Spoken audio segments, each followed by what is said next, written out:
Mother Mary, turn on the audio, Gary.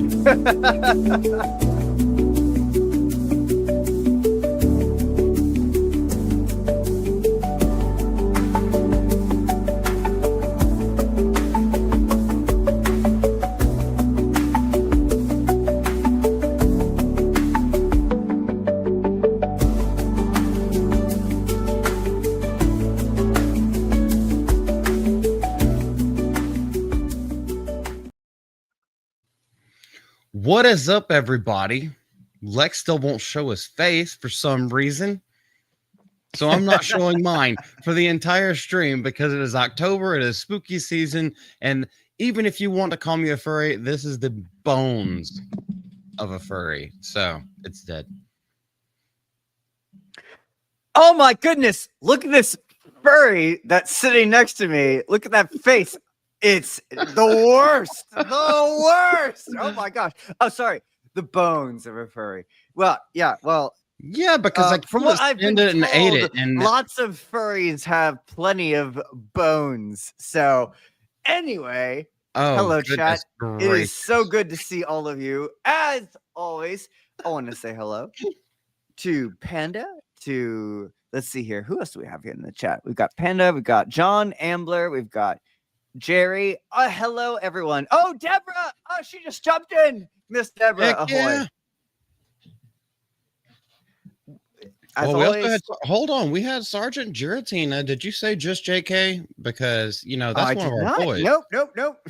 I missed some. You got me. Oh, Cole Hauser. Paying attention. Praise the Raw. Praise the Raw. The Wayfarer. Ahoy, hoy. Yo, what's up, brother? And I have no idea what that means. Lurking and working, but I'm sure that's probably something Filipino. So just make sure that you check the front before you tap the back. It's foreign. Pay no attention to it. Anyway. Yeah, I was just over there hanging out with Ryan's chat. And he's going on a little bit longer than normal, unless he started out a little bit late. Or he's just having a long ass stream. He normally starts at like 4, but it could have started later. I don't know. I was busy. He's been streaming more lately, actually. Like just on his own, like doing his own thing. I mean, easy for him because you know Ryan, he just goes on his rants. He video mode for a minute, yell out the things you're gonna talk about, and then so on. So yeah, that's a very okay, it's not an easy way to do it. I will say that. It is not easy to do it the way that he does it. But we did talk about this last stream. We did. Cole Hauser actually brought it up, and he was like, Ryan's an influence on you. And it's like, yes and no. A lot of people are influences on me, but I feel it's just better if you can get it all out and try to get over my speech impediment. Like, just get better at what I'm doing. Oh, yeah, the tism. I forget about that sometimes. The mush mouth. the tongue tipple, as Boogie would call it. Indeed. Well, what is on the agenda for tonight, Malty? Bro, do you think we're done with introductions? Miss Malty is a little bit sick, so I do not expect her to make an appearance. I do got my boy Echo right here. He is cozied up right behind me, but it's hard to get him where the light shows on him. Hey, chat. I'd like to introduce to you Miss Malty. You won't see her, and she's not going to talk. But by golly, am I going to introduce her? There, happy now? Well, hey, most of the people here, at least the people in the chat, if you're a lurker, you may not know who she is, even though she's had her own video on my channel. But anyway, a lot of people ask about her, and she normally is a part of the live streams, not a part of the videos. So she is not feeling well today. So she probably won't show up. Hey, you know that soulless ginger that sometimes looms over him in the background? She's not going to be here today. Yeah. The one that says Carson chat for crypto every single time. Oh, no, we won't have that. What a shame. Anyway. Yeah. Oh, shucks. Darn it. What happened? Lex, how's your week been, man? It's been a great week. I mean, I don't know what to say about besides that. It's been a good week. I've talked to a bunch of good friends this week. I've been on the Golden Age podcast this week, which doesn't make it anything unique because I'm on that every week. But Hail and here I Isaac. am. Hail Isaac. If we're Yeah, here to be here. yeah, just JK or Miss Deborah. If you have the link to Isaac's channel, you could feel free to post it down in the comment section. And you'll find me there tomorrow. Talking about, well, pop culture stuff there. We do much about pop culture and just current events there.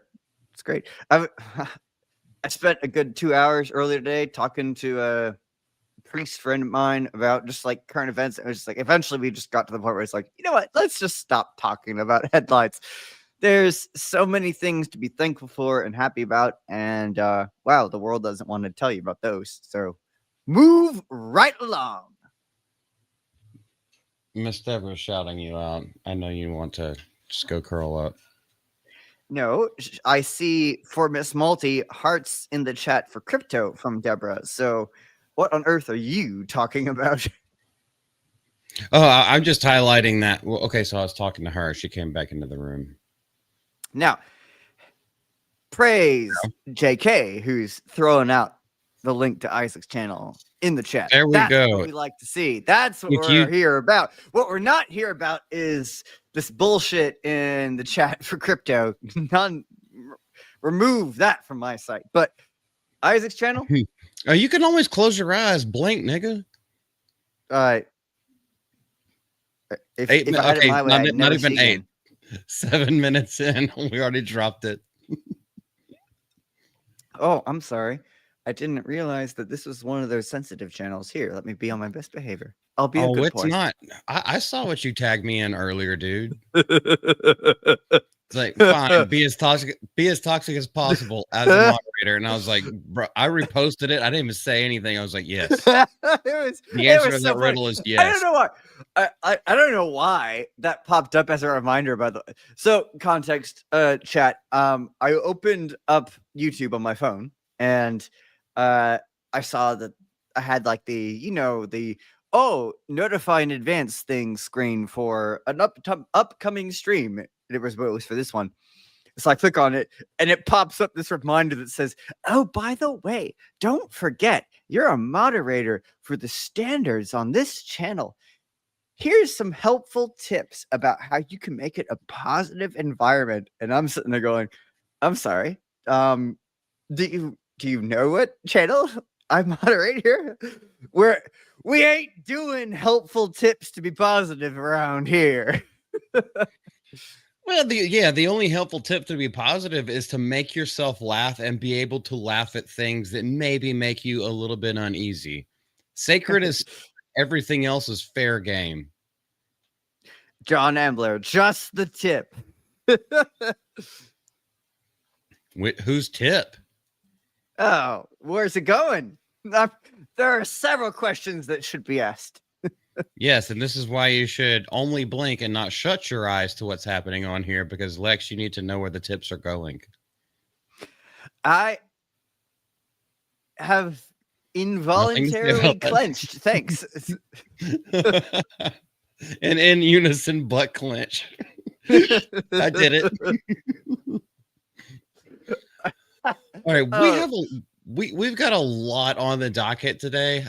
We don't obviously any of y'all who watch my show or have been on the show know that we only get to like 2 or 3 topics because we end up bullshitting with the chat and bullshitting with each other, and then we get to a couple of them, and a lot of the times there's a whole lot more. That conversation is more important than just what is written down in the tabloids. So there's a possibility we don't hit all of it, but some of it is extremely meme worthy. And I'm here for that. All right, so here. Okay, I think I should change the lineup of what I have out here. So the first thing that we can go into: have you seen the TV show Monster, the Ed Gein part? No, I have not. Hello, shell frogs. Tell me about Those are it. Korean hearts. Sorry, my bad. I have never seen you in chat before either, but it is great to see you, and I hope you're doing well. We said hello to everyone, right? Ahoy hoy, shell frogs. Welcome. Okay, so I You're watched telling me the. about a show I'd never seen before. Yeah, okay, so a while back, season one was actually the Jeffrey Dahmer one, and that's where they had Evan Oh. Peters playing Jeffrey Dahmer. Now, that one was lauded and to like a whole lot of accord. I didn't know that that wasn't a one off, and every single season is going to be a different story of a serial killer. And I found that out today because Charlie Hunnam has been in the news and he's playing Ed Gein, who Texas Chainsaw Massacre was modeled after. Not exactly in the historical way, but they're trying to tell a more historically accurate story. I watched episode one. I didn't know the entire season is out, or at least I could watch the entire season. So that's What what I wanted platform to is talk this about. on? There's a okay, it's actually a legal channel. It's called lookmovie2.to. Oh. It's not pirating, it's not torrent. It's you just stream it. So I watched the first episode of season 3, and I have not read these articles since I watched it because I just watched it like 15 minutes before we started the stream. I was watching The Chosen, so Hey, before we dude, started what are streaming. you gonna do? Wait, okay, what's The Chosen about? There's so many streams that are coming out. Oh, it's shit across all kinds of platforms. I'm just like, man, I cannot keep up. So, what piques my interest? Charlie The Hunnam Chosen? does, and horror stuff Show does. about Jesus. um, but no, yeah, you have an article. What does it say? I have 2 articles. Oh. So let's go into this together. All right, which one I should I can't do wait to first? talk about things I don't know. I can't wait to show that I don't know what I'm talking about. No, that's okay. That's why we go through it together. This is all it's a conversational stream. We don't go video mode here. Charlie Hunnam unmasks his transformation into Ed Gein for Monster, reveals Sarah Paulson's advice. Sarah Paulson is also another actor. The And she told the Hollywood Hollywood Reporter. Reporter, yes, they have been talking about nothing but Taylor Swift and this show for the last 2 or 3 days in a row. But the actor told the Hollywood Reporter that the work he put into understanding the serial killer was to depict a story about mental health and the consequences of abuse and isolation. And since you haven't seen even the first episode, you wouldn't get it, but it hits the nail on the head, maybe a little bit too hard for one single episode. It's in your face. Now, for a single standalone episode, it was extremely good. There are a couple things I'm just like, how are they going to take this for an entire season without it becoming too kitsch and too boring? But for one single episode, it felt very cinematic. The audio design was extremely well done. Cinematography is good to great. I wouldn't put it in great, but like it's over a little bit good. The storytelling itself is done very well, and Charlie Hunnam's acting. Charlie is the star. Now, a lot of y'all know him from Sons of Anarchy and possibly Green Street Hooligans. If anyone remembers that movie, he did an extremely good job in that. But most of the time, where you see Charlie Hunnam, most of the time he's playing like a swaggering gangsta type or wannabe gangsta type. This is not what he's doing here. He's actually giving a master class, like a Juilliard level graduate in acting, at least as far as the first episode goes. It was really freaking good. Okay, that's all I'm going to say on that. And now we'll go into the article. Now granted, as I said before, I have no idea what I'm talking about, but I have become very skeptical and critical of this tendency that has emerged in modern show making, movie making, where it's like, let's sympathize with the bad guy and make him pretty and easy to get along with. Is that the type of show you're talking about here? Okay, I've only watched the first episode of the season. There's 8 episodes in the season. Now, okay, so that's not exactly what I'm talking about because these are real life human beings that actually existed and actually did this stuff. So, Yeah. what I'm hoping is they don't kowtow to that kind of bullshittery and instead develop a character so you see how he started, you see his trials, tribulations, and, running down the aisle shouting sha-la-la-la-la. And you see all the background stuff because most of these people, they weren't born demented, they were made demented by the circumstances around them. And it could be good social, not even satire, but a good social lens onto the parenting of today. Like I could probably write like a little Platoon style video essay about just going behind the scenes of all of it. Behind the scenes Yeah, of but you Eggie's. wouldn't have his Now, dreamy accent, so it wouldn't work. oh, he doesn't use the accent. He doesn't use the accent because Ed Gein was an American. So that's not even there. And that's why I said, like, no, at least in the first episode, he didn't mess up his accent once because we all know Charlie Hunnam is basically like he's almost Cockney in the way that he speaks. Cockney slang, we all know that. Guy Ritchie movies. Just think of Guy Ritchie. That's the kind of way that he normally talks. But going back to your further thing or your earlier thing, I think at least as humans, we do need to understand where it stems from. Where is it started? Where is it rooted?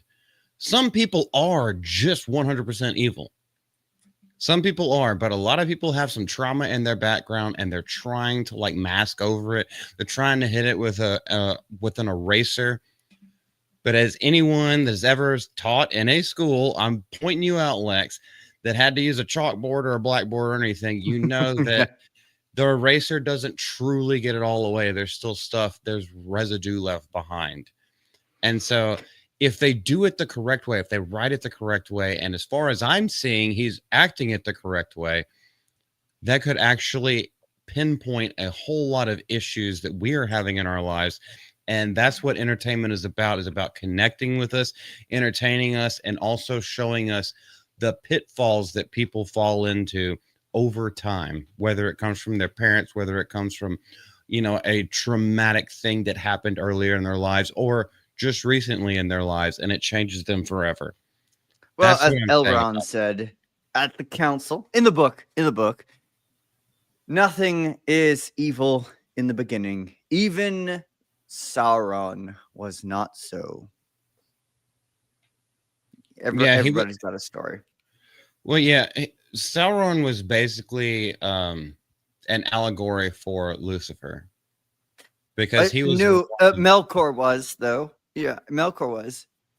Sauron was his servant. Oh yeah, you're correct. Yeah, Melkor was basically an allegory for Lucifer. But Sauron, what makes Sauron such an interesting character study is that Sauron starts. Wow, you could argue they all did, but Sauron starts off good with this motive for order. He ends up as one. I'm sorry, I'm gonna totally nerd out here. Ends up as an understudy of Aule the smith and develops this love of crafting. And for who knows how long, untold years and years and years and years and centuries, he's an apprentice under the smith of the gods, and then goes on to get corrupted by following Melkor, Morgoth, and he's drawn to this control. He just wants everything to be ordered and planned, and it's great. He just wants everything to go his way. And then the Valar abandon Middle Earth in his eyes, and so he's like, "Well, I'm the one who's supposed to take control now because I'm the only one left. I'm the only Maiar left here in Middle Earth. The Balrogs aren't gonna do it." goes down from there. Sorry, total nerd out. No, As there's you were. nothing wrong with that. That's what we're here for, man. I do want to address Shell right here. Shell is that I'm assuming short for Michelle, but it doesn't even matter. I'm just going to call you Shell. She said I'm gonna call you Frog. She said that she watched the whole series and did not have any disappointments in any episode. So that's Hey, a you good know what? sign. That's an And endorsement. then Maybe I'll watch it now.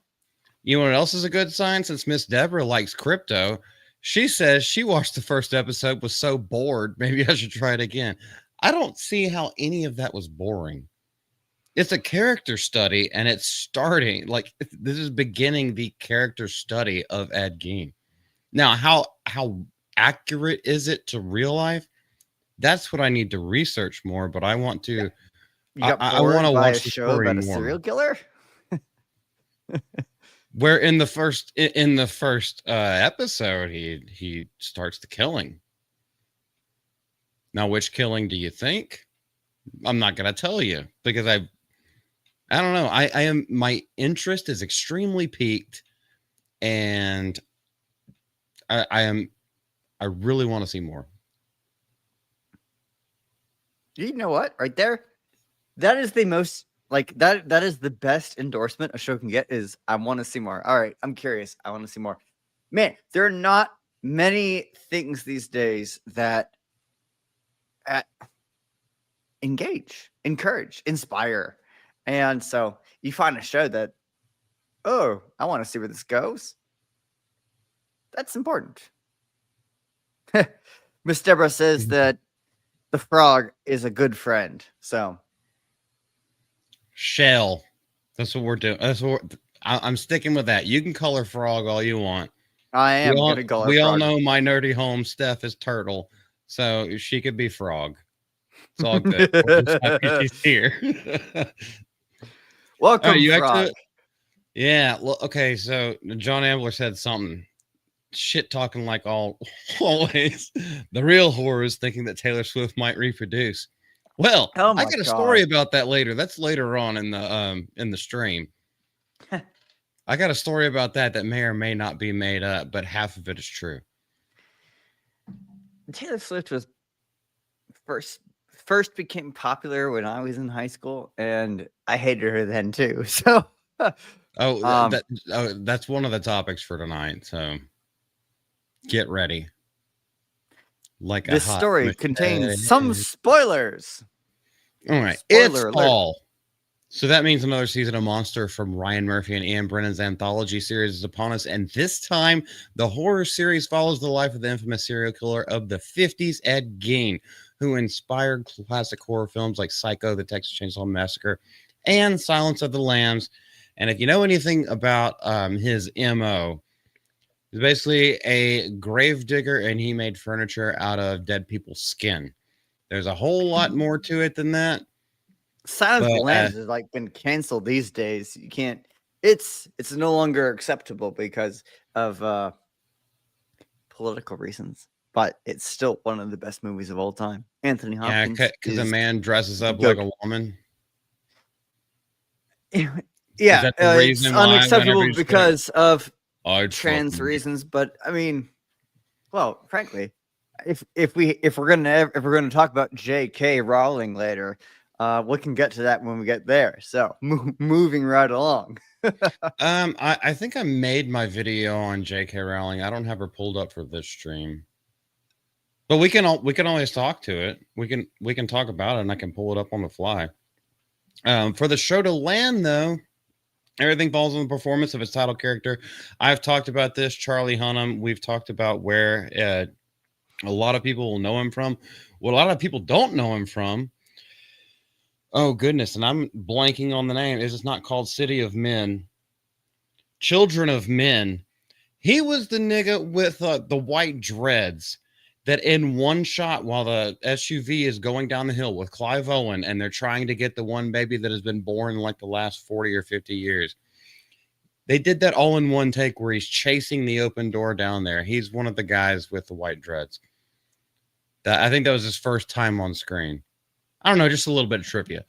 But to step into the world of Ed and to try to understand him, This star spent months researching the murderer to his role justice and not glamorize the horrific things that is known for, such as murdering women, wearing their faces, and digging up graves. He did Oof. much more than that. Now, yes, he did, but he did much more than that. He made furniture out of the skin of corpses that he dug up from people's graves. And you start to see a little bit of that in the first episode, like how it's going to go that way, because I have prior knowledge of what's going to happen. I just want to see it unfold. He says, I read every single book that had been written about him, and there was a lot of books. Well, he hasn't been acting very much, so I guess I had a lot of time on his hands. I read all of the court transcriptions, all of his medical records. And then I read the scripts over and over to understand what would drive a human being to do some of the pretty wild things he did. Pretty despicable acts. Pretty despicable? I guess for what's happening in London, it might just be another day in the park. Hunnam told the Hollywood Reporter earlier this week at the city's New York City premiere. And see, the thing is the New York City premiere, however, a lot of people have already seen this. Unless it was on the binge model, this article is from 2 days ago. And that's why I was like, oh, it's going to be episodic. I get to watch episode 1 and we're going to see the new thing. No, the entire thing is already out, or at least it's already available. I thought that's why they were hyping it up so much, but maybe they're hyping it up because the final episode aired and it was a nice culmination to the entire story, and Charlie Hunnam was the star the entire time. Maybe. Sorry, I forgot that the UK existed. I thought it was just a part of the greater Islamic Empire at this point. Oh, I'm sorry. Is there still a UK? Is there one? I don't know. I don't know. Let's ask Mahler. Oh, he would say some. He would say worse things than I do about it. Yeah, and so would Disparu. All of them. Oh, Drinker. Disparu talks Absolutely. shit all the time, and Drinker's just like, there's good places in Scotland. Stay the fuck away from Glasgow. Well, yeah, you go to Glasgow to get stabbed. But well, I mean that's pretty much any downtown major before, city in the U.S. as well. You go downtown to get before the modern murdered. era. Come again one more time, buddy. I didn't quite hear exactly what you said. Lex. What? Oh, sorry. I unplugged myself for a second. Oops. Headphones. I unplugged my headphones. Okay. He did the Puerto Rican pullout. Let's go. Because, okay, anybody who's new to this channel, we don't read the articles beforehand. It's different when I make videos. They're read like 2, 3, 4 times, and then I formulate my thoughts and just go off the rip. These, I find a good title. I'm like, I want to talk about that. And then we go through it together, because normally Miss Malty's here, and then recently Lex and Miss Deborah have been on the stream, so we get to talk as friends as we discover things. It doesn't seem like most of this has anything to do with what we're talking about. No. However, if you do, go ahead. Boring. No, I was just saying, no, this is boring. What on earth? What on earth are they on about? I mean, the first 2 or 3 paragraphs are fucking awesome. Oh, fill the time, bro. Oh my! Oh, so sorry. I was gonna say, nah, nothing. The rest of the article didn't inspire any feeling whatsoever. What's the next one? Is my question. Okay, so just a follow up to that one. A little bit more backstory for people who don't know about it. This one comes from Variety, and it's more about the true American horror story behind Netflix's Monster, the Ed Gein story. So, by the way, this is what he looks like in it. Hair is always coiffed on point.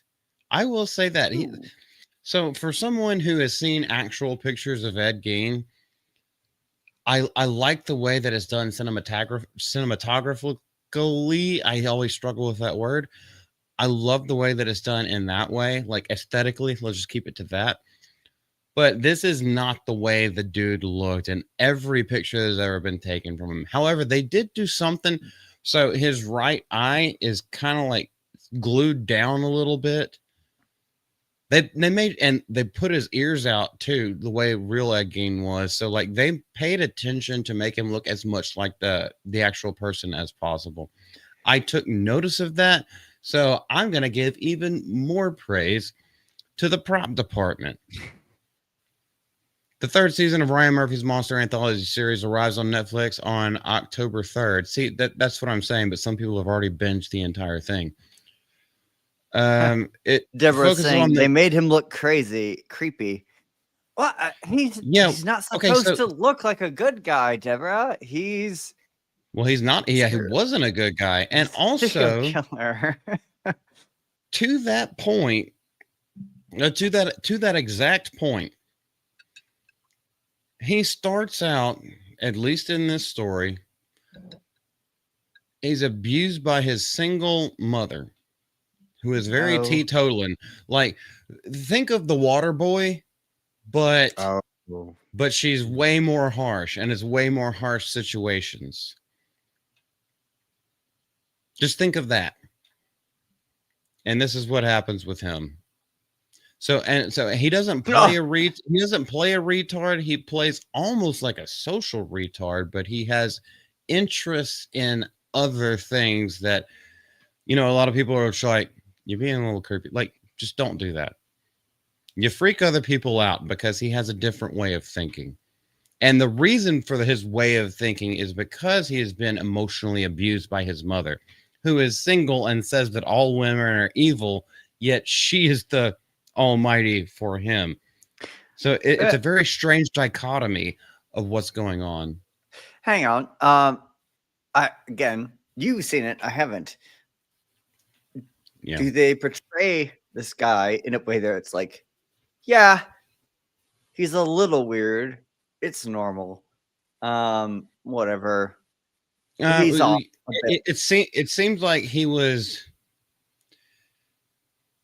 Okay, this is my show. I could say it. The way that he is played and portrayed, he is definitely not stupid, but he is extremely sheltered, and could possibly have had a broom handle rammed up his ass by his overbearing mother at some point or multiple points in his life, because there are some graphic points, and that's like basically the first time we meet him and see his face. What's happening is that he is Bill from Kill Bill himself to a girl that he likes wearing her clothes.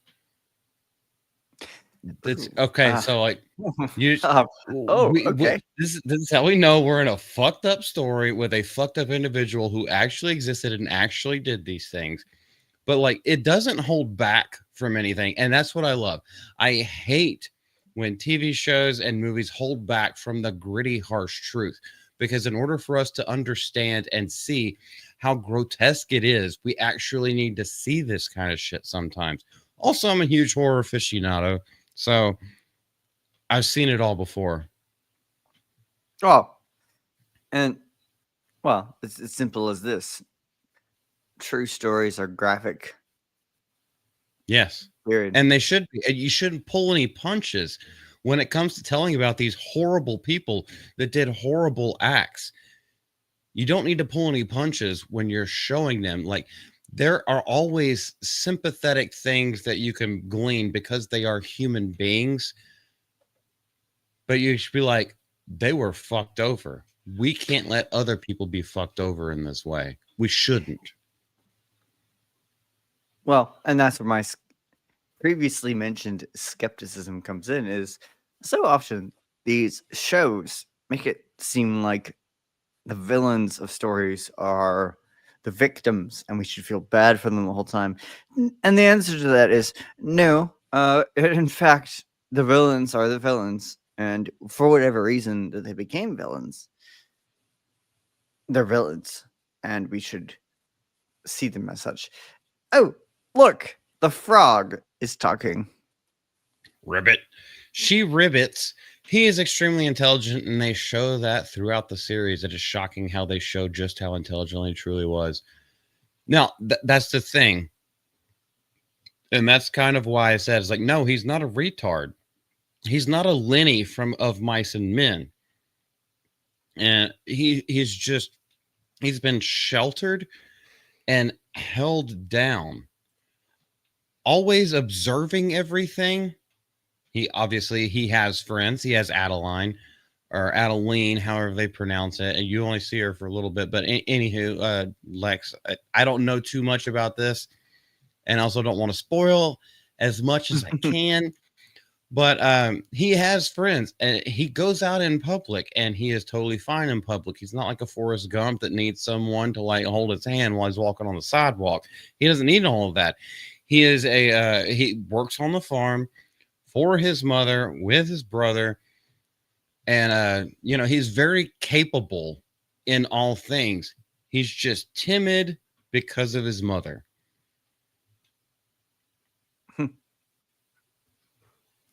I don't know. I'm excited to see a lot more. And then turns into something a bit different. Yeah, and I would recommend we could do watch parties together if you want, but I'm probably going to end up binging the entire thing when I get an off day. How nice that would be, wouldn't it? As you Oh, were. heck yeah. All right. So anyway, there's just a little bit of backstory, but people who don't know who he was in real life, he was born in La Crosse, Wisconsin in 1906, son of an alcoholic named George and a religious zealot named Augusta Gain, was raised alongside his brother Henry in a disturbing, strict household. And this is what we've all talked about before. And this is shown in the very first episode.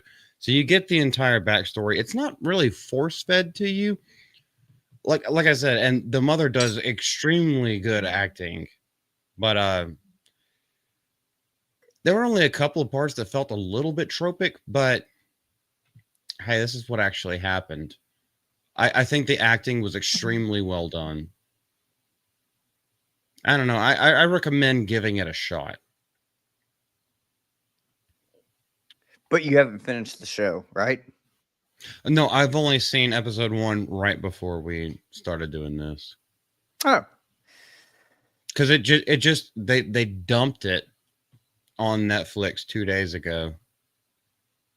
They did the dump, like I guess for the binge model, and I don't know how well of I don't know how good of an idea that was.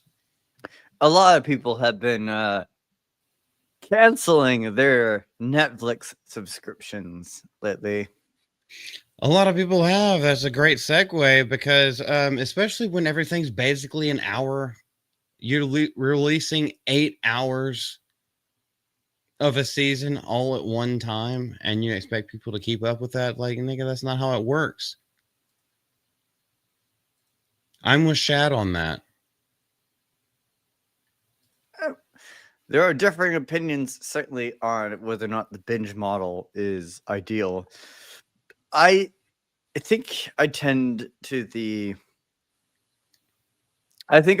Gary's argument of it's better to have a week by week released show that people talk about.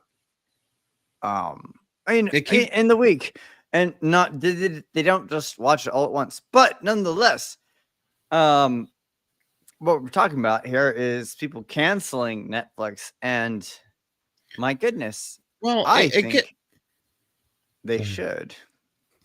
it gets all right. So if you do a weekly, and I would even go bi-weekly, like 2 per week. So people who want to sit down basically for the runtime of a movie, but they have 2 episodes of content to go through. It can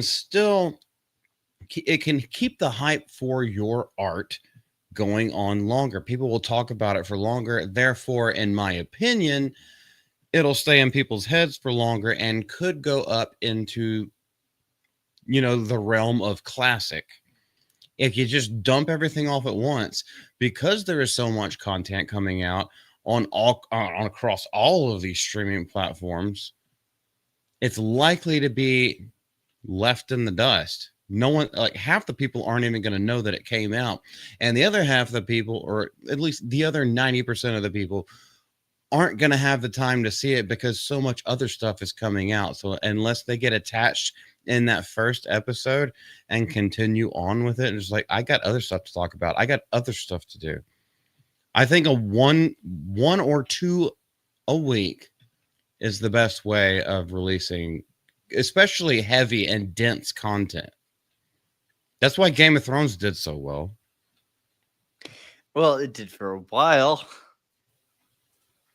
Did end so well. Oh yeah, It? and okay, it's, what I mean by we're not talking about that. We're not talking about the content of season 6, 7, and 8. What we're talking about is the way that it was released. It was an event every week, but they were also hour-long episodes, and you knew something was going to happen, but what would it be? The intrigue was there every week. I'll be honest with you. I only ever watched one episode of Game of Thrones. A fellow cadet got me over and wanted me to watch the show with him. The only episode of Game of Thrones I've ever watched It was when Joffrey got killed. was the Red Wedding. Oh, the Red Wedding. Okay. That was it. That's the only one. What'd you think? What'd you think?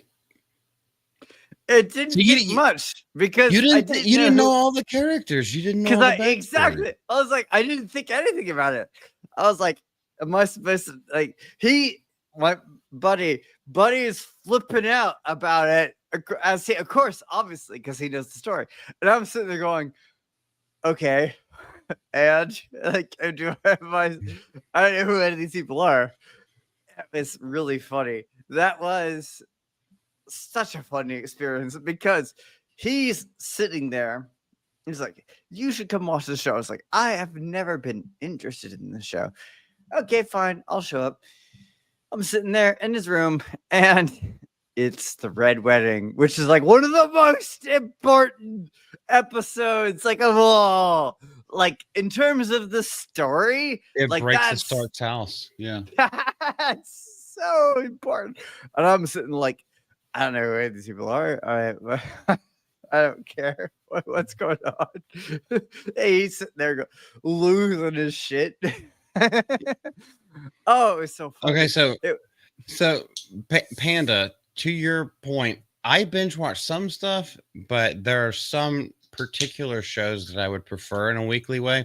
And so what I did with Game of Thrones, I guess it takes a little I didn't rack a discipline back in the day. I would wait 2 weeks because I knew there would be a cliffhanger. I want to see the next one, so I'd wait to watch 2 episodes at the same time, but I would wait 2 weeks in between. Sometimes binge model's fine. Like I feel like if you have like a comedy or something like that, I don't give a crap about once a week. But whenever there's heavy material, I would rather have it weekly so I have something to ponder. Also, as a content creator, I have things to think about, things that I can make content about. We can make our speculations and theories, talk about it with other people who have seen it.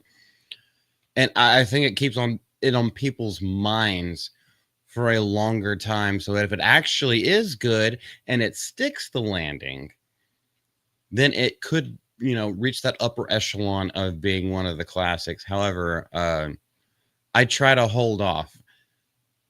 Don't want this to come across the wrong way, but I can't, like, if there's something I'm truly into, I kind of edge it a little bit so I can get a little bit more all at once.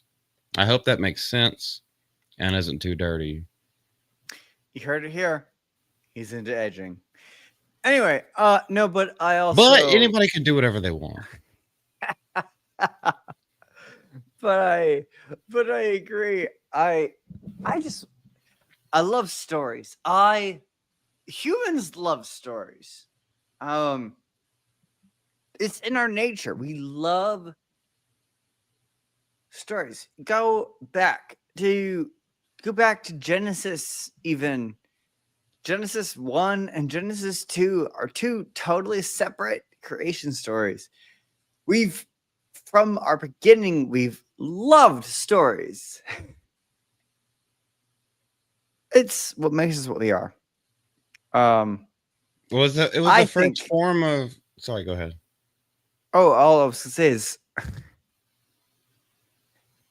I don't know. I'm a mix. I'm a mix because sometimes I love the weekly release of a story. Sometimes I like the binge. I like just being able to watch. I When I was a high school kid, uh House was the show at the time. Um oh god, it was so fun. I'd come home from rowing practice after, spending hours out in the lake um working, and there was this show I could watch. And I would sit a counter. We had a counter at my house. It was like it was like bar stools, everything. Counter. I sat there and I would eat my dinner and I would watch my show. And it, it was just a story. I love. We love stories. We're made for stories. The human being is designed for a narrative. Yes, if you okay with me interjecting right here, are you good with that, or did you unplug yourself again? Go. Um, so the way that we relate to each other, think about any conversation that you have with other human beings, people you do know, people you don't know. What do? You tell stories about your interactions in life, your lived experience. You tell your story to other people. They tell their stories back to you. And that's how you bond, connect, make friends. Sometimes relationships, whether it be a romantic relationship or just a consensual relationship, or sorry, that's how we communicate with each other. We tell each other stories. So storytelling is biblical from the beginning Yes. of man. And so of course we're always going to have that desire. We have that desire because we are a species that needs community. We need to be communal with each other. And how do we do that? How do we connect? Well, we pass by our own boundaries of keeping things inside. In order to connect to other people, we have to tell them our experiences. They tell us their experiences. And so storytelling is the number one form of communication.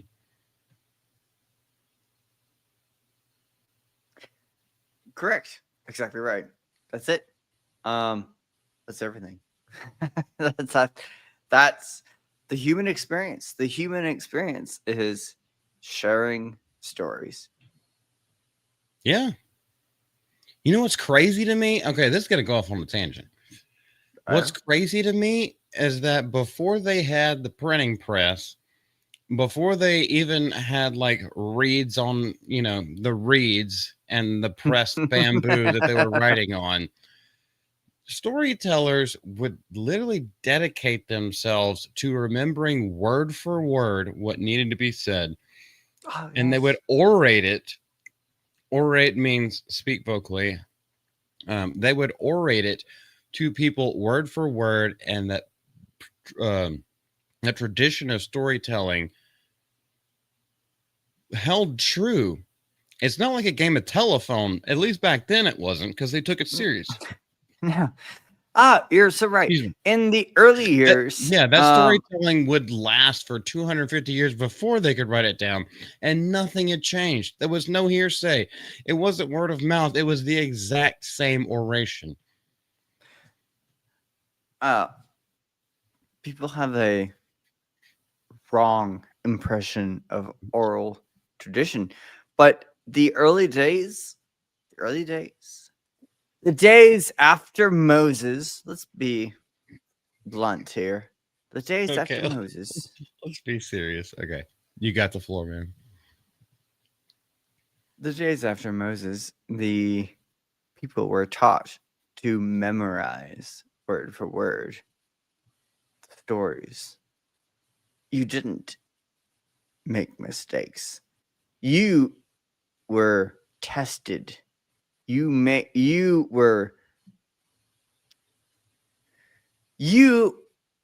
testified publicly what you had memorized. If you got something wrong, you were smacked and corrected, and you would fix it and you would move on. That is the way it was in those days. They talk sometimes, as you said, as if these old days is just the telephone game. No, it's not the telephone game. They learned word for word, and when they made mistakes, there were consequences. Yeah. Anyway,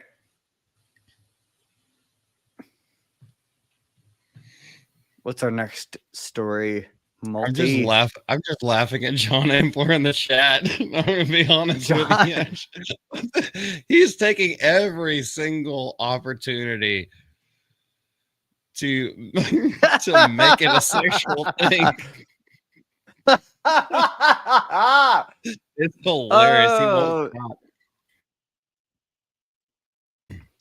Okay, Sean, so I'm trying my best here, Sean. I'm trying. Come on. You're making this a little difficult for me. okay, he's gonna take that the wrong way too, man. He's gonna great. He'll be funny. Oh yeah, John Epler's a good guy. All right, so let's go to the cancel Netflix stuff. Let's go on to this because there's 2 articles about this too that we have to go through together. Cancel Netflix hit stock harder than cancel Disney Plus. Then the Kimmel controversy. Wall Street reveals which boycotts actually matter because, oh my gosh, I don't want to see that trans motherfucker right now. I know we're going to have to talk about it. But y'all remember when Kimmel was put on suspension, they were like, we need to boycott Disney. We need to boycott Disney Plus. Let's hold the rally at Walt Disney World. That's what we should do because we're canceling Disney. So let's hold it at a place where we have to pay Disney in order to get in. Because all they do is virtue signal.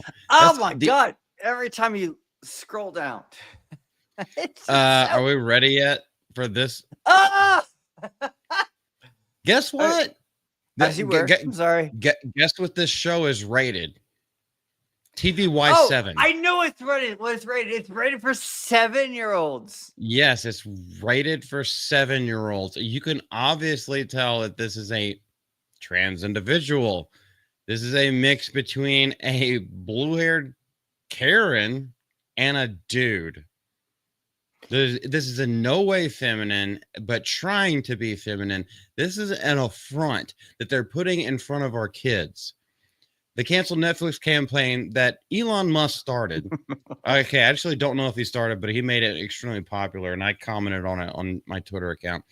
Has only been active for a few days, but Wall Street is already telling the story loud and clear through stock prices.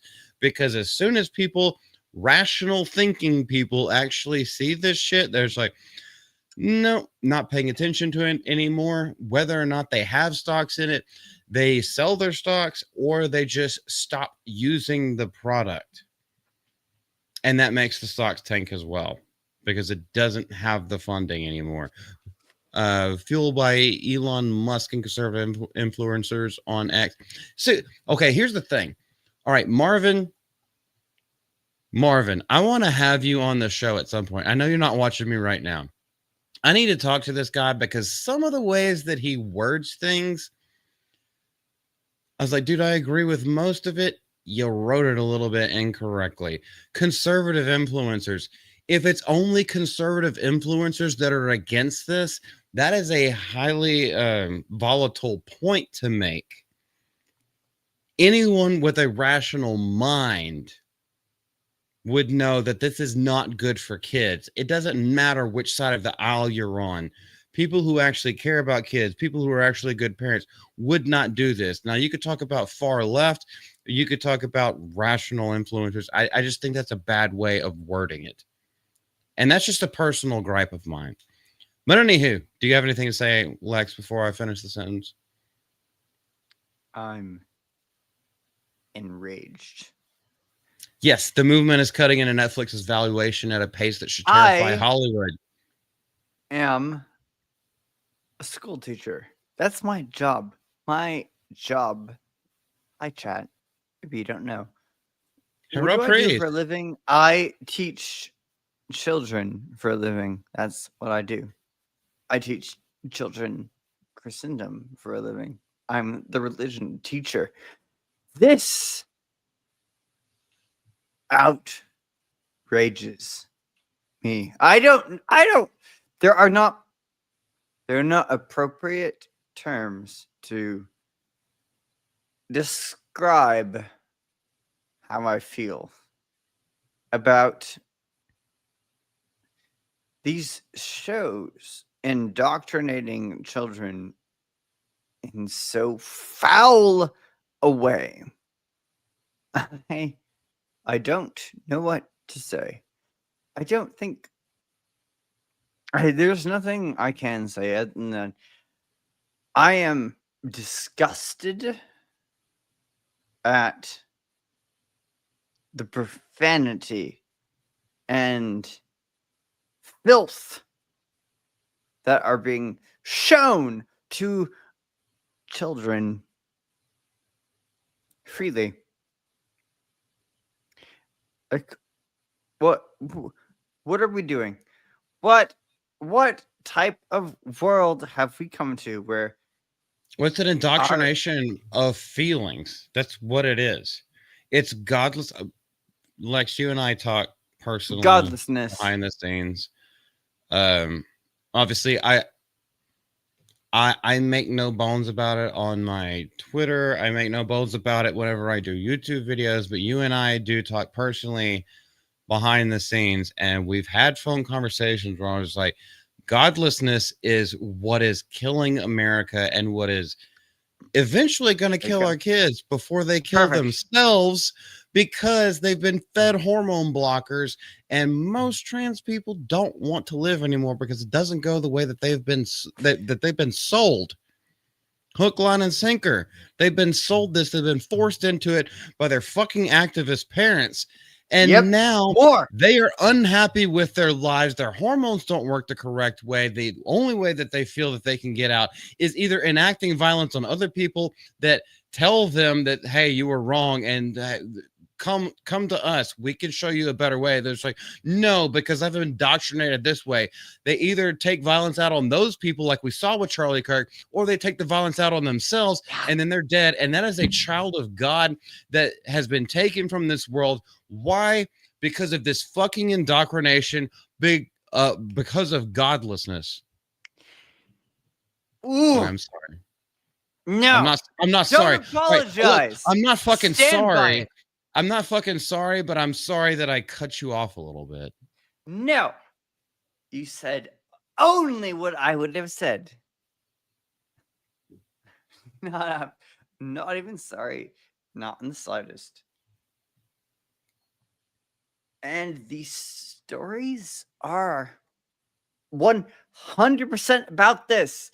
This article, this whole thing with Netflix. They're doing this. They're doing this. They're feeding the narratives. They're leading people astray. We need us. We need us. We need men like this to step up and continue speaking out. Because the narrative will never stop. The narrative will continue lying. But you won't. You'll speak out. You'll speak your mind. You stand against the narrative. That's what we need.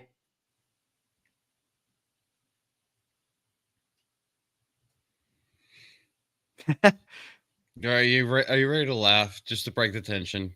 I am ready to laugh. I never Please. sorry. Never knew anyone named Sorry. John, see, you see what I told you? Okay, so this is what I posted. Like, I was like, we're going to handle some serious topics in a less than serious way. Obviously, we're going to be serious about the things that need to be serious, but we appreciate this levity with you beautiful people in chat. Like, our friends that just come in. Not only are y'all like pretty loyal, but a lot of you guys I have met in person and we just get each other. And so I really appreciate y'all showing up and talking your shit. Cause you know you ain't gonna get hit. Even when I'm just like, I'm really trying to focus on this, but I read chat and I want to laugh. I get it both ways. Bow chicka bow wow. Okay, where the fuck were we on this? Oh, we get into some numbers. According to reports from Anadolu, what kind of foreigner is that? And are they legal? And other financial outlets, Netflix lost more than $15 billion in market capitalization within just 36 hours of the canceled Netflix campaign kicking off. The stock plunged 4% almost immediately. Because if I'm not mistaken, it did happen after the market was closed. And then, so this was after hours trading, if I'm not mistaken. Although I would have to open up like my JP Morgan or something like that to actually do it. But making it one of the sharpest reactions to a boycott we've seen in recent memory. Wasn't okay. I wouldn't say it's a boycott at this point. What I would say is that it's a knee-jerk reaction because you know people are going to go back to it. Look, let's be honest. What's gonna happen here is 4% of Netflix is they're gonna lose 4% of their net worth, and then people are gonna come back. That's it. That's what's gonna happen. But what's more important than that is the number of people who have seen and been shocked and horrified by honestly, like, we're talking about these shows, but like these shows have been on Netflix for years. People are only shocked because they're hearing about them now. Yeah, exactly. Didn't that specific show with a little tranny queer? Yeah, 2 years ago. Hasn't had 3 2 seasons? years ago. Or it had an entire season. And I know it's not brand new. It's not just coming out. Also, another thing, and I learned this from Mo Zamboni. Shout out Mo Zamboni. I learned this. It's like, okay, this is like an inconvenient truth. Al Gore's thing. They're cherry picking this little slot to show the massive difference. Let's go up to a year or a year to date or 5 years. As like, it's basically going to be a little line. It's just in the interim, in this very small section, which is only 1 month, it's got a dip, but it also has crests. It's just because it got put up there. And so this is a knee-jerk reaction, of course, because Cuties came out on Netflix and people try to do the same thing, but it recovered. It recovered. So, like, I don't think the boycott portion of it itself is not actually going to do anything because Netflix, let's be honest, is the best streaming platform out there as far as the variety of content. I'm just going to parse it there. As far as the variety of content, what you want to see, what what you want to see again and again and again, what you're looking for, it's going to have a little bit of everything and a lot of everything. They did it right. They were one of the first ones in the marketplace. So they will rebound from this. But just the fact that Elon Musk did this, I think it may be, just maybe, and this is the hope, and this is probably why he does it in the first place. It's the hope that it starts a mental change in the people behind the scenes and in the boardrooms and in all those office meetings. The hope is that it. Hey, do you think it's a bad thing that people are attracted to kids? Because if so, yeah, you're in the right place. That's it. That's what we're talking about here. That is ultimately what we're talking about here. That's what Elon is talking about. They, and I mean, who? I know this isn't one of the topics, Say it, but bro. Say it. for so long, they have tried to just slide in this whole pedophilia thing along with the rest of the LGBT plus whatever. Who cares? I don't. Lex, okay. John is here and he's been doing this all night. He's like, they've been trying to slide in this hole here. I was like, bro, talk a little bit faster so John doesn't have like the ammunition to make these jokes because I thought it. And we're trying to be serious here for just a second. I'm trying, Golly, John. man. I'm trying, John. You're ahead of Golly. me. You're ahead of the curve. I'm doing my best, okay? Okay. But they've been trying in the media, in the public world, they've been trying to slot these unsanctionable things in for a long time. And Yes. then claim victimhood about, oh no, I'm being left out. This is it. That's it. That's what we're talking about here. That's what's happening, and we have to stand against it. The culture has to stand against it and rebuke it. You were saying. Yeah, so I do agree. Like, obviously, this needs to be said. But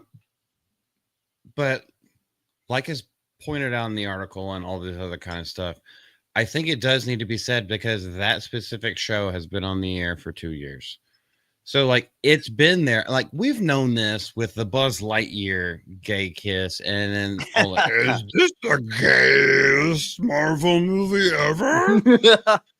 Like, yeah, Indeed. they keep trying to put that shit in there, but now that it's being highlighted that these things have been around and your kids have been watching them, like, okay, if they're not watching anything but Paw Patrol, like your kids are being indoctrinated. If you pay attention, if you love your kids at all as a parent, wake the fuck up. Because this shit has been out there and you don't even know what you probably don't even monitor what your kids are actually watching. But even if you do, you turn the thing on and then you go cook dinner or go wash dishes or go in the other room because you think it's a kid's show. It's like, this is the shit that's been put out. There was an issue with, I don't even know how to pronounce it. I think the name is Caillou, Caillou. It was an old animated show for kids and a little bald kid, little bald son of a bitch. Yeah. Caillou. Yeah, that just complained about everything, and the mother would just give him what he wants. He never learned a lesson at the end of any episode. It was just like he would get himself into trouble, bitch and complain about it, and then the mother would come in and save the day. And it's like, oh, that's the end of the show, guys. It's like, you're not teaching lessons. You're not actually giving your kids that are supposed to be watching this, because it's definitely not for adults. You're not giving them any kind of mental fodder for them to be enriched upon.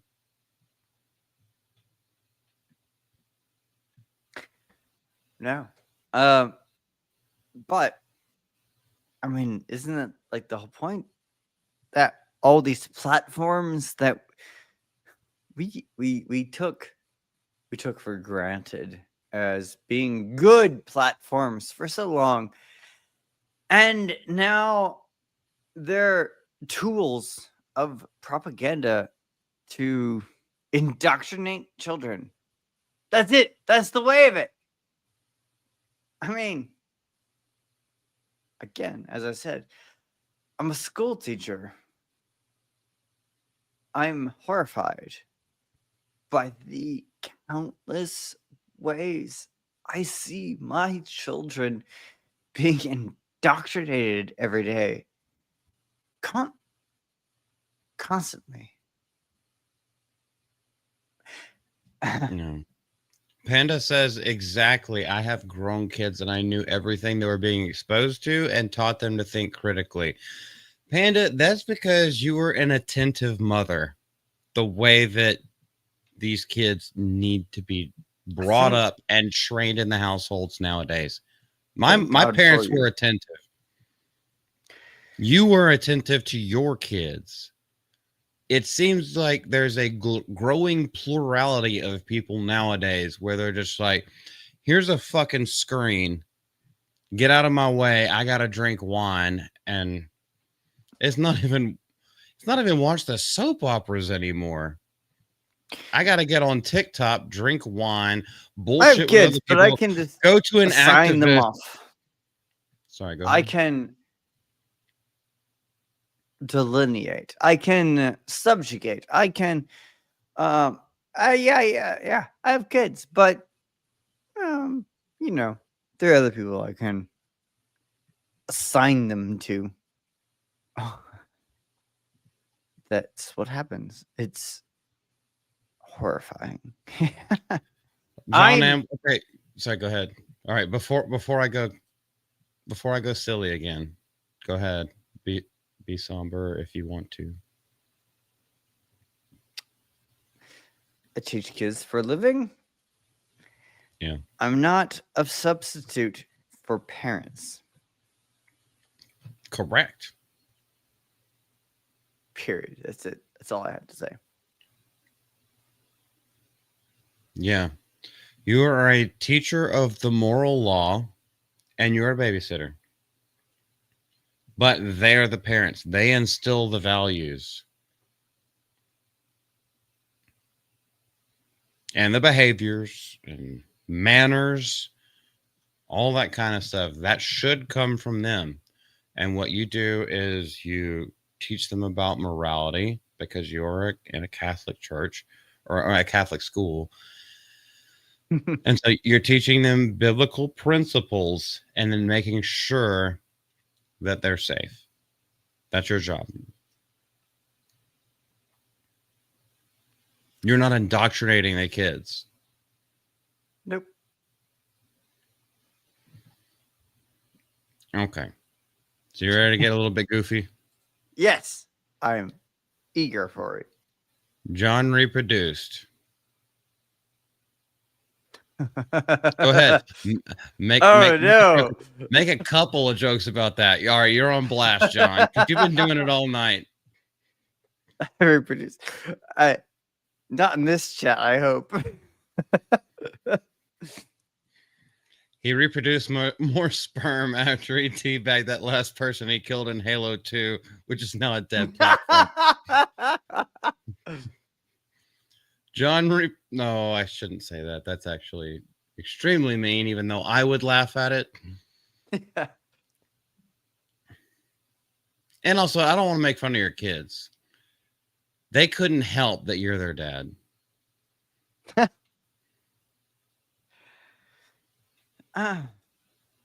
You don't have a joke, man? Lex, come on, brother. Just pull something out of your ass and throw it on there, and John will reproduce on it. What am I supposed to say? I want every one of his kids to be better than him. There we go. That's what I have to say. That's not hard. They could have an extra chromosome and be better than him. Well, I love low standards, so that's how we've gotten this far in the first place. John, I wish you would reproduce some more brain cells. That's what I wish. Okay, I'm gonna Well, leave it you're there. I feel like asking we too were mean much. enough. I feel like we were mean enough. I just started blasting. Okay, John, you know that like it's all good, brother. Come on, spit on. You shut your face, Jerry. Come on. He was on blast. Hence how he revealed. Mm, See, there we go. All right, Jerry. you were saying we had words. We had words. What are you talking about? Words. Next topic is what I mean. Well, it's not even the next topic, bro. Before I say something unkind. Because there's a different one. Okay, so let's go straight into this one. More Netflix divisive ideology uncovered in kids shows is canceled. Oh my Netflix gains momentum. god! There's even more of them, more than just that. Oh, this is another trendy one. The call to Yeah, cancel you can tell Netflix is gaining steam. Okay, let's look at the. This is from the second. Still the same guy. So like we always have to be careful of the way he words things. And it's no longer just about one cartoon. What began as outrage over Dead End, a paranormal park, a Netflix kids series with a main character who identifies with a gender that differs from birth. A gender that differs from birth? You mean a tranny? That no part such thing. Most There's of the no time, such y'all are thing. based. You can't. Okay. Yes. Go ahead. Okay. So, I guess we have to have this talk. So, you can't identify with a different sex. And they have tried to use the argument. They have tried to compromise and saying you can identify as a different gender, which is why they have so many fucking genders. I think gender and sex are the exact same thing. Go ahead. And you're right. You're male, female, or hermaphrodite. That's basically it. And those are very few and far between. They're like 0.0001%. Exactly. So like it's an anomaly. But these days, these shows, they put out these shows where it tells our children that, oh, you like to play with dolls. You're a boy. Well, you must really be a girl. Oh, you like to do athletic things. You're a girl. You must really be a boy. No. There's such a thing as just being a tomboy. There's such a thing as just not liking what your peers like. But they indoctrinate so hard these days and do mutilate. They mutilate children. I am really angry about it. I lose my shit. I lose it. It's gone. I teach children. I teach teenagers. The world wants to do terrible things to my kids, and I am unspeakably angry about it. As well you should be. And my children alone. Don't touch the damn kids. I get very upset about this as well, and I want everyone to know, whether you're a believer or not, and Lex, you know that both you and I are, righteous anger is not a sin. It's okay to be angry and to fight back against it righteously. Now, here's the thing where they try to where the snake tries to twist the words of righteous anger. They're not looking at the Bible for that. They're looking at themselves for that. And anyone with narcissistic anger, that is not right. Let's see where this goes. Parents and critics. Oh, the critics came on to the bandwagon? What? Is that just because Elon Musk got 20 million? Really? Is packaging divisive sexual content and gender ideology divisive? All right, so Sexual content for kids, period. Whether it's divisive or not, sexual content should not be in kids' shit. Gender ideology should not be in kids' shit, period. Once a month, period. Imagine. Into programming marketed to young children. Marvin, we're gonna have to have a talk. I would really love to have him on the show, but it's like, dude, the way you write your articles, like, and thanks to the involvement of Elon Musk, the push to cancel Netflix has become a full-blown cultural movement. Has it though? Okay, so it has brought it to the eyes of a lot of people who weren't paying attention. Maybe people who didn't have kids and don't have kids, or don't let their kids watch Netflix, or don't have a Netflix subscription. Maybe it is bringing that to their eyes, and that's a good thing, because the more people that know, the more people that can fight back against it. But I don't think it's really doing much because of our sedentary lifestyle and the way that we are programmed today. We just want to get shit done and then have a screen in front of our face. And I know, like, that's almost hypocritical saying that because I'm live streaming with a screen in front of my face. But I would also say everything that I put out there is labeled not for kids. Like, I click that button every single time. This is not, kids shouldn't be watching this. And I know that this is adults talking.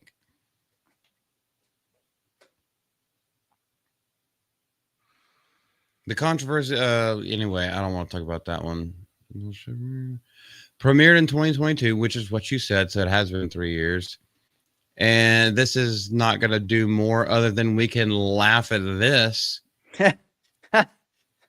The Trojan horse. It would be funnier if it wasn't true. It would be funnier if it wasn't true. Yeah, it would be funnier if it was like some of the funniest from the oh my gosh. Do we have to... We have to watch this. Oh, okay. Okay, buckle your seatbelts. Something that we know about you. You love to get up and dance. How about you break out those moves for your two biggest fans?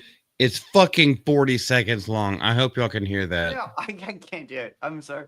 Oh my god, you got two faggot dads. Of course, they're multiracial. Of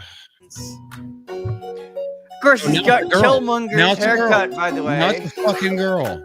If you're not sure what to choose, think about all the things you like to do. Just be you. Just be me? Yep. When you're trying to decide, think about all the things you... All the things you like. No. Yeah, you're putting two different things in front of them. Be like, hey, choose. We like to butt fuck, and then we're extremely effeminate. So let's put effeminate things in front of you. Which one will you choose? You want to be like your two biggest fans? Okay, the messaging in here. I'm gonna have a heart attack. I'm gonna have a stroke. We're done with it. I'm not even watching the rest of it. We're not even going through the rest of that article. I think we can all have a conversation about this as rational human beings and rational adults. That shit, no kid should ever have that put on in front of them. And of course they make, especially in kids animation, they make all the lines softer. It's like, oh, he's a kid too. He's a kid too. These are fucking adults pushing this shit. These are adults that sang these songs, that wrote these scripts, knowing that it's going for kids. And they're totally okay with pushing this shit on kids. Fuck you. No. Correct. That's straight up propaganda. Straight up propaganda. Yes, it is. 100%. They're not, and they'll put it out there. They will put it out there like, oh, we just want to expose kids to different perspectives. No, you don't. No, you fucking don't. You absolute liar. Liar. No, you don't. This is propaganda. This is an attempt to corrupt, and that is what it is. It is corruption. These shows are trying to corrupt children. they're attempting to lure kids who don't know any better into this self-hating lifestyle. Do you not?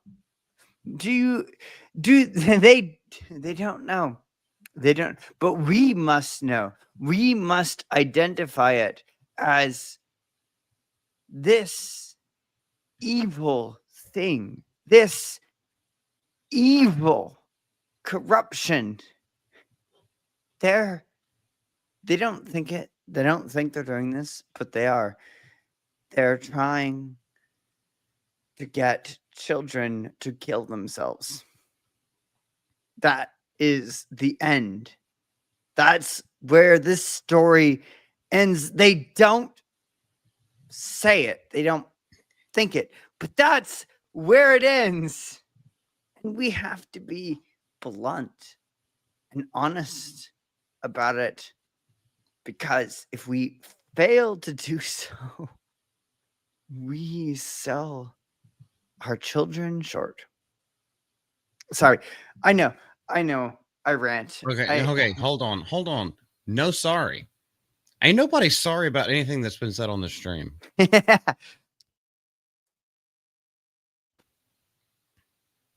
We saw Margaret Riggle join us. Hello, lady.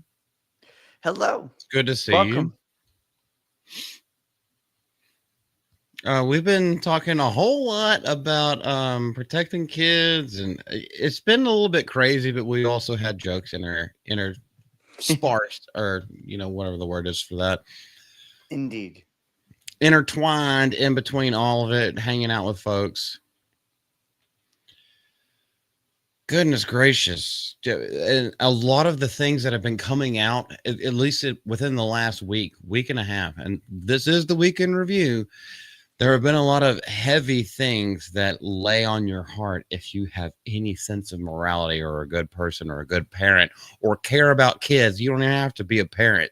But if you care about the children and the way things are going and the way your world is going, like, it's not meant to be a political stream. We're talking about morality and humanity.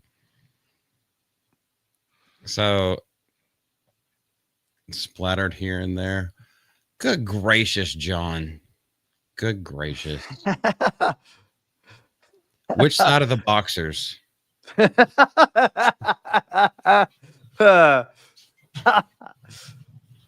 that's funny. That's good. Thank you. That's so funny. Okay, speaking of things that could make us all feel a little bit better. Tay. Oh my gosh, stop doing that. Oh gosh, this woman. Taylor Swift. Okay, this is just completely off topic. Yeah. Because I felt like with all the topics that I had picked out, I was like, we're gonna need a break. So why not Taylor Swift and her new album that came out? Also, I get to look at a couple of pictures. And she was in ACL. She was at ACL yesterday, so it was just a 45-minute drive to stalk her. I had a grappling hook, and I got a sneak peek, and I also got a public escort out of the stadium. So it was great, and none of that is true, except for the fact that she was at ACL. Oh my god. But I remember that Taylor Swift is a person. She was popular when I was in high school. I mean, other than that, I have nothing. Yeah. So like,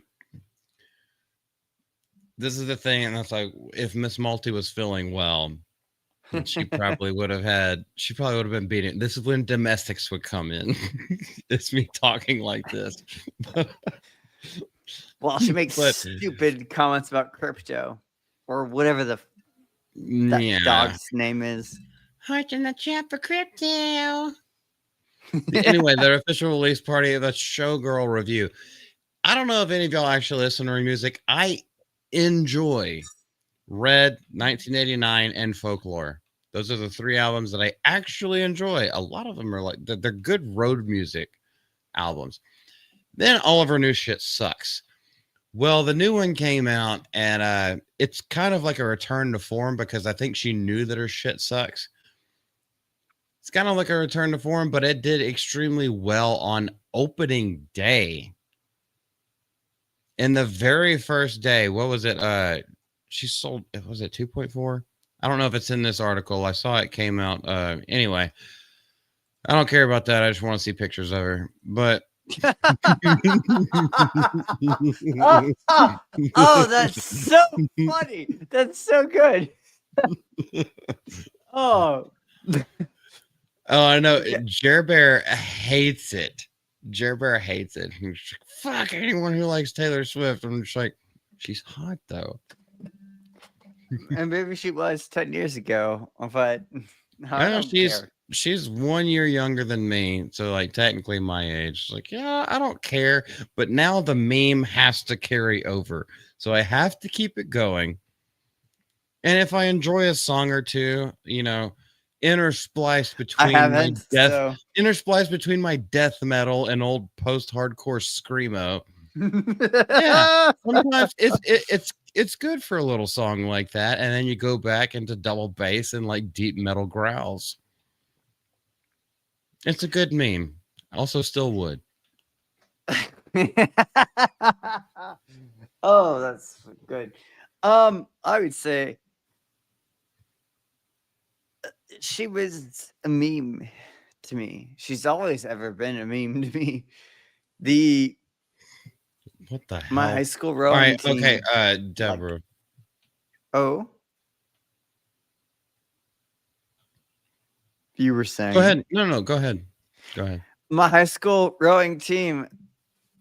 It was so funny when my high school. If you were to set foot in my high school these days, it would look like a college campus. God, they've expanded it so much. It's ridiculous. But when I was there, rowing practice some days when we couldn't go out on the lake because the waves are too high was just you go down into the depths of the building, down into the basement where the ergs are rowing machines were, and they Okay, hold on for a second, Jerry. Chill. just chill for a second, man.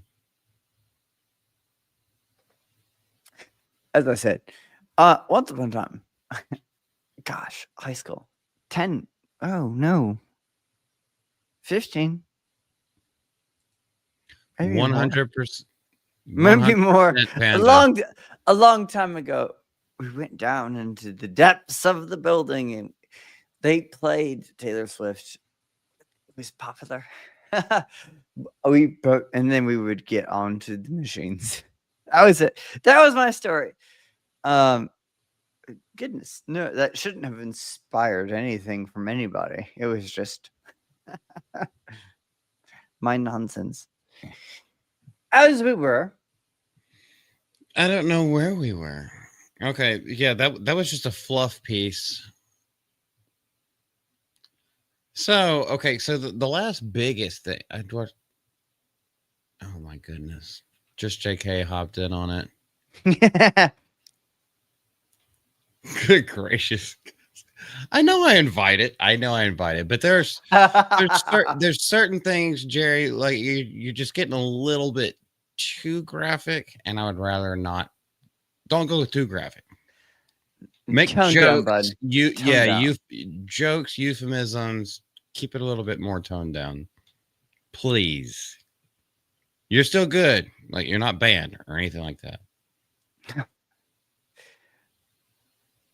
Malty will tell me to ban somebody. It'll be great. Someday that'll happen. I will probably have bots at some point. Oh, yes. That'll be a good sign. If we don't already. It'll mean the channel has grown so far that even bots start showing up. Shell, it has been great to meet you. Frog. I understand you have to get going. I hope you have a great day in the morning. Have a happy Monday, and I appreciate you showing up It's been great to see you here. Do you want to say anything to frogs? I just did. Frog. Oh, That was it. okay. That's all I got. Ribbit. Oops. Oh, so good. When they move fast, there's a bunch at once. I have it hovering. Anywho, oh golly, the next two. Let's laugh about this motherfucker. This is kind of one of the big things because this has been going on for a long time, and I don't think I've ever made a single video on it because I didn't want to fall into that like Blake Lively and Justin Saldoni thing. I didn't want to fall into that Johnny Depp and Blake Lively, not Blake Lively. What was Johnny that? Depp, Bitch? Amber Heard. Amber Heard. I didn't want to fall into that and like constantly keeping up with this news every time something comes out from their lawyers. But we finally have a sentencing, and I think y'all know exactly what I'm talking about. Diddy, the baby oil baddie, sentenced to 4 years in prison. Now, this is a sentencing. To less than he should get. To less than he should get. He should get life. Yes. But this is a sentencing. Because if you guys have paid any attention to this, I haven't paid attention to every single thing, but if you guys have paid any attention to that, then you know they dropped a lot of charges. I wonder how much butt fucking it had to take. I'm not a fan of Justin Bieber in any way, but you're not a believer? Nope. But I think that guy got abused by P. Diddy, and I think they did terrible, terrible things to him. And he is the way he is because of the terrible things done to him. And I think 4 years, really? Honestly, 4 years. Yeah. Weak. I think that's just one kid. That's just one kid. Do you remember? I don't have it pulled up. Do you remember Cat Williams talking about why he didn't get as big? And he was just like, they had Chris Bridges, otherwise known as Ludacris. They had Will Smith. They had a couple other people. He name dropped all of them. And he was just like, you had to do certain things, certain acts that I wasn't going to do. They all got the parts, and because I wouldn't do it, they would do that. And what he was talking about was this kind of shit. Cat Williams like put him on blast with it. And the more that we find out, like Cat Williams wasn't lying. Now he's been a little bit crazy in his own private life, but like most of that is filmed anyway. I was like, but yeah, as far as like the big name ones that were around in the time where they were all getting big at the same time, it's all true. It seemed okay, allegedly. It seems to all be true. It's making sense. No, it's true. It's true. All these people were forced to do unspeakable things. Period. It's that. Well, we see it's the J simple. in like satanic cults and all kinds of other secret societies and stuff like that. No, that's why he's untouchable now. And it's like is he a billionaire at this point? You don't need unspeakable satanic cults. You just need... No, they're way blunter than that. They're way worse than that. They're way more direct. They did these types of things. But anyway, at least he gets to hold the back pocket of another nigga in jail. Sean Diddy Combs has been sentenced for 4 years or 50 months. So it's just 4 years plus 2 months. Nothing. Yeah, that is nothing for what he has been convicted of in prison after he was convicted on 2 counts. Only 2 counts of transportation to engage in prostitution. The only thing... They only got him for driving hoes around to get fucked for money. There was so much more than that. We all know this. What got hidden? What was swept under the rug? But by the What way, was this is from swept under the Variety. rug So was this is what? from Variety, and the public records are public. I'm only doing this so we can rag on this fool. Go ahead. They're trying to give him time served as well. Already served 12 months jail. Counts towards his sentence, so he will get out. Oh my gosh, he'll get out in 38 months. He's expected to file an appeal immediately. Why? So he can get back to driving more hoes around? So he can get back to grooming more kids? There it is. Well That's delivered. All right, the which part? problem. That's the problem. Involved in every stage of this is the abuse of children. And they make it sound like it's nothing. They make it sound like it's business. Like it's expected. Oh my God. What world do we Okay. live in where that is the standard? It's this one. Oh, because of his contributions to society. Okay, I'm gonna get mad about this, so we need to find a way to pepper in jokes in the middle of it. Get angry, by all means. Come on, let's go. Let's get mad. I'd love. Well, there's gonna be a whole lot of slurs that come out of my mouth if I actually say what I want to say. So the judge, does that say subhuman? Because that's the way that they ruled on this. I know it's Subromanian.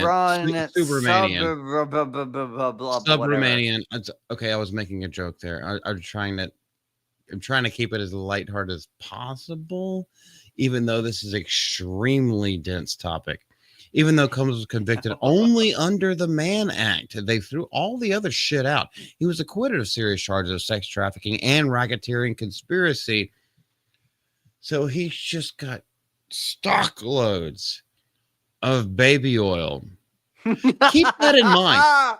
Keep that in mind, because whenever, okay, so this is it's almost like a double entendre joke, but it's not a joke in real life. If you're grooming people, you have baby oil because it's for babies. And that is fucking disgusting.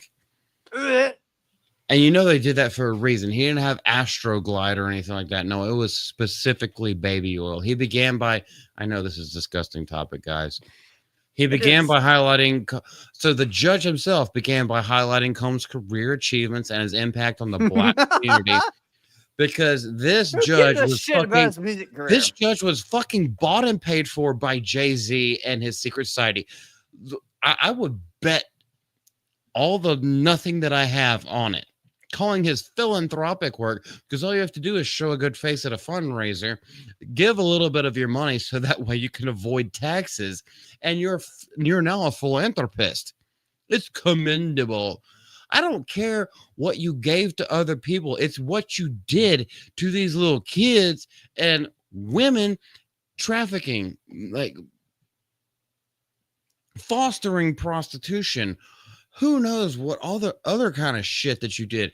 Do you remember the show that he had where it was a reality show where he was like, the next one makes the cut, and so I can't remember exactly what it was. It was on MTV, and he had people in there, most of them young women and young dudes that wanted to be the next big thing because he was going to be a music producer. And they had one in the bathroom where he's taking a piss. It's like, oh, when I piss, it feels like an orgasm every time. It's like, that's because you just had an orgasm. Every dude, I know I'm being very vulgar here, but this is the truth. Every dude knows your first urination after an orgasm has a different feel to it. Go ahead before I go into the rest of this article. Lex, you know this. Hey, there's not a man on this earth that can say any differently. It feels different the first urination that you have after an orgasm. And that was caught on camera. And for some reason, from like 15 years ago, I remember that because it's like, that's weird as shit. Why the fuck would they film that? Why the fuck would they produce that and air that? The signs were there, guys. We didn't pay attention. And now the judge is saying, oh, because he's thrown a lot of money into other things that I deem appropriate, we're going to give him a lighter sentence. The judge then said he must also consider Combs' conduct as detailed in a rigorous 8-week criminal trial in which 34 witnesses accused him of violent crimes and SA. We saw the savage video of you beating Miss Ventura. He noted that Combs committed serious offenses that irreparably harmed 2 women, yet he was acquitted of all of that. And since he's already been in there for 12 months. I'm sorry, guys. This very heavy topic, but I'm just speaking it like it is. Because he's already been in there for a year. Granted, under protection for the entire year. So he's not even getting the full prison experience. He gets 4 years minus 3. All right, minus 1. 50 months minus 12. That's what his weak sauce, nigga. Okay, this is like the fucking mob. Okay, I'm talking too much. You go ahead, Ben. All I was going to say is that, I mean, live in a world these days where the justice system is weak. It's weak.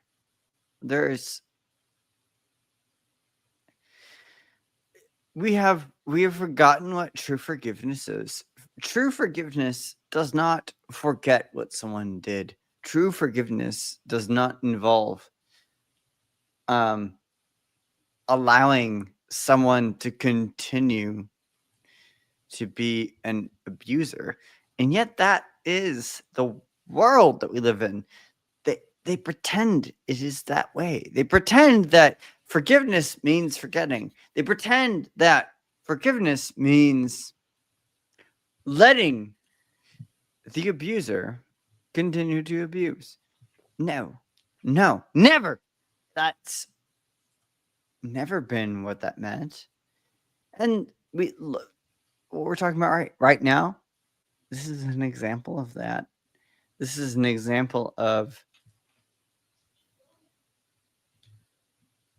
wrongness. This is an example of you can forgive someone and still hold them accountable. You must, in fact. That is the calling, is you must. But, oh my God, these days, these systems that we're part of, that we support, that we endorse, they're not doing the job anymore. They're not being just anymore. What we see these days, what we're enduring these days is forgetfulness and pretense and lies. That's it. Malty knows this. Yeah. But here's the thing, like, okay, so a lot of times we all know this, and I started it, but I didn't want to. I wanted you to talk first. You see this stuff in mob movies. Judges, police, bought and paid for. Senators, we all know they're bought and paid for. This is just representative of that. This is why Epstein is gone and will never get anything, because all that shit was bought and paid for. It's a taint. It's a tainting of our justice system, the way that it was meant to be. I think we should. And I know the thing is too, is that judges are elected. So it depends on which court you're in, which circuit you're in, I know all of these things, and that's why I don't trust it. did I get a good judge today? Or did I pay for this judge? It's all a fucking scam. It's all a sham. There All is of no it. due process. It's not actual justice. That's There what you needs go. to change. And I think what would change it the most, if you're a public servant, you get no salary.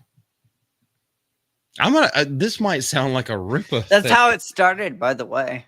Yes, I That's know. I've been saying this from the get-go, and it's like abolish all lobbyists. It's like politicians, they go and they do their job for 2 months, no salary, and then they go home back to their normal jobs. We need to abolish any federal officer. Okay, I'm not talking about police or anything like that. Yeah. But public servants in the realm of like judges and they can take no money from any lawyers or anything. I would say lawyers should be able to have a salary or whatever they can get from their work, but like judges, higher ups, all politicians That's how it started, though, in the beginning. Make no money. Should make no money whatsoever. Go back to that. That way we can help make America even greater than it already is. That's how it started. That's how our country started. The idea was for congressmen, for senators, for everything. The idea was you already made your money. You already had your position. You did this, being a senator, being a congressman, as an act of, public service. Ooh, special word. Ooh, terminology. That was the idea, is that it was a sacrifice. It was, you weren't like this. It didn't help you. The idea when the country first started, the idea was that it didn't, like, you didn't benefit from being a senator or being a congressman. You lost money even because you had to support yourself while you did it. You lost money. It was an act of charity. You did it for now these days. Oh my goodness. I don't know. Let me just call up Nancy about what stocks I should invest in because she knows. Yeah, let me write a bill that has 15 other things attached to it, but which part of that bill can I sell to the stupid ass public? That's what it is nowadays. That's what lobbyists do. I'll give you a little bit on the side. Panda says, I am a therapist for federal parolees, and it is insane how light pedo and rapists are treated after I got to deal with them, and they are whiny fucks. I understand that you didn't want to type that. I'll say it. If YouTube wants me to take me down for speaking truth, I don't give a shit. Then you'll keep going. Yes, they do. They always treat them lightly. They always treat them more lightly. And it's because there's a cut on the inside. There always is. Margaret Riggle has something to say. My sis is My sis is a state judge. She believes in public humiliation before jail. Well, Gurley is right. Okay, and before jail. So they're getting both of them. I like that. If you truly fucked up, yes, you should get an absolutely like tongue lashing in front of everybody. Should be shame and there should ignominy. Be ignominy. It's like the scarlet letter. Public humiliation, ignominy, and then your ass is still going to jail. I agree with that. Why can't? Anyway, we can ask these philosophical questions all day, but people are evil. People are. There is a original sin. Oh, we're gonna get into theological debate, aren't we? Maybe I shouldn't say that right now as we're trying I'm to very end. prone to it. See, chat, what you don't know is that when this stream ends, I'm gonna talk to Multi for another hour and a half afterwards about just life. We pretty much always do, man. I love it. It's so important. It's so good. Oh my gosh. What is next? I didn't want to talk. Okay, so I could just not preface it, but just like gloss over it because I don't have an update on it because I didn't do the time because of work today.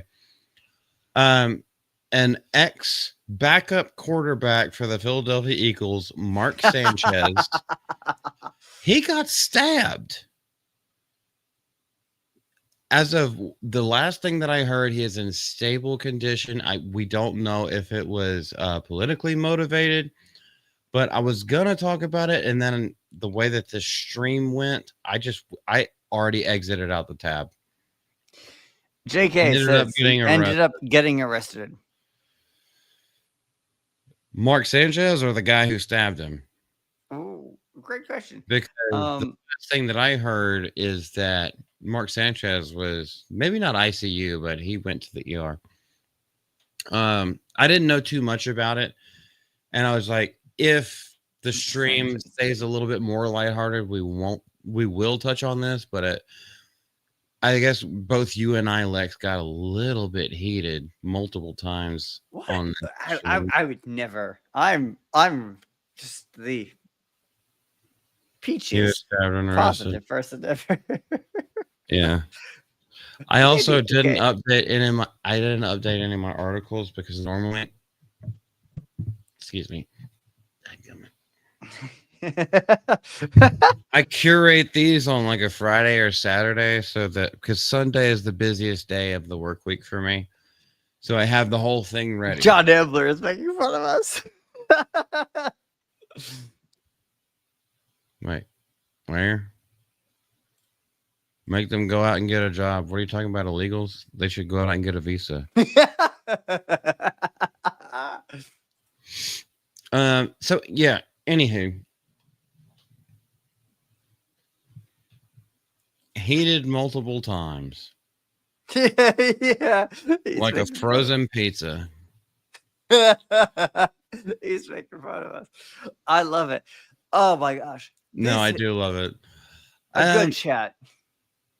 Yeah, I was trying to find like some good memes or something like that just off the cuff, but like I feel like it's best after what we said and the conversation that we had with all the people in chat, and that we appreciate so much that y'all have all been here. And you stay and you laugh with us and you roast us even during the hard times as well as the times of levity. It's such a great thing, and I enjoy seeing every single one of you. Miss Deborah, oh my gosh, that's how you participate. Miss Deborah texts me because I have to ask you about something after this is over. But if you guys would like, I said we were going to make this a part of every week. Lex, would you please lead us in prayer, prefacing all of this? If you're not a believer, you don't have to participate, but this is what we're going to do. This is a time for all of us to come together and just pray for the well-being of you, and the people around you and the world that we live in. So Lex, take it away at any time. Of course. I'm ever humbled, ever grateful to do this. In the name of the Father and of the Son and of the Holy Spirit. Heavenly Father, thank you so much for the gifts and blessings you've given us. Thank you for the ways you've blessed us today that we missed. Remind us, show us, enlighten us today to the moments that you graced us that we missed. Show us. Show us. We ask in a special way for all those who need you. We ask for the grace that we all need to be brought home to you. And we ask all these things, and we trust all these things through our Lord Jesus Christ, through whom all salvation is meant alone. And we say all these prayers in the name of the Father, and of the Son, and of the Holy Spirit. Amen. Amen.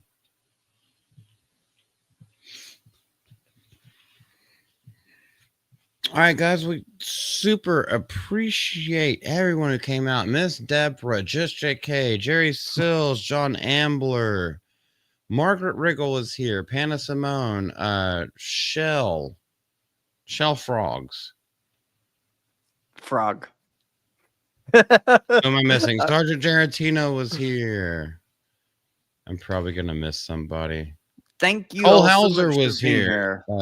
Sorry, go ahead. Thank you all so much for being here. It's so great to have you all here. I love that you listen to what we have to say, because we're talking nonsense. Thank you so much for listening to our nonsense. We also had Lorthoth and the Wayfarer, my Filipino brother. Yeah. I know Ahoy, ahoy. he's working and lurking. That's what he does at this time of the evening. There is no outro because I'm poor as shit, and I also suck at graphic design. But we're gonna end it here. So I appreciate every single one of y'all. Much love to you. God be with you. We will see y'all soon. May Almighty Hopefully. God bless you. Bye.